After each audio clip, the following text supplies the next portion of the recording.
to whom it may concern. I genuinely want to apologize on behalf of the church as a believer in Jesus. I'm so sorry. Maybe you're listening and you've walked away. You grew up going on Sundays, but one day you opened up and they told you to stay away. You walked in with a snapback on and they clapped back, told you to step back. Sir, they said there's no room for you.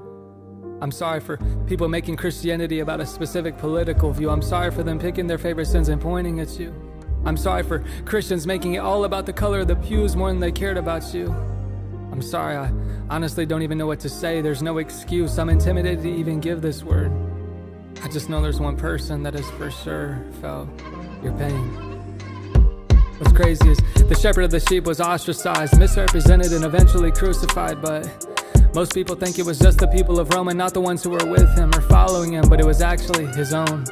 One of his closest friends kissed him on the cheek and betrayed him in less than a week. Jesus bent low to still wash his feet, knowing he would talk the talk and quickly leave. You see, God himself was persecuted from his own sheep. I don't know what type of things from Christians you've received, but maybe all you've heard was hellfire and brimstone from the side of the street. You see, the real Messiah was never full of hypocrisy or deceit. He spent so much time at tables at the dinner plate, listening and asking questions, not trying to overcompensate. He told the disciples to break with compassion, not try to dominate. Maybe the kindness and the listening ear is the missing trait of the version of Jesus they tried so hard to indoctrinate.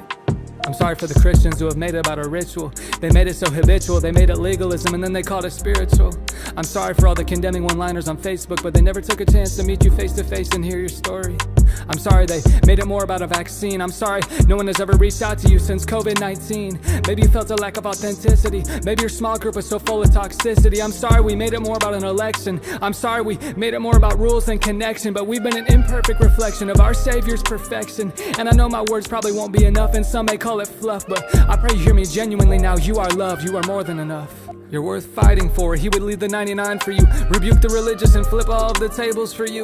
He will never stop pursuing you. He knows the shame you carry that you dread. He knows all the suicidal thoughts raging inside your head. He knows there's days you'd rather be dead. He holds in a bottle every tear you shed. He wanted to give you a hope and a future as he hung there and bled.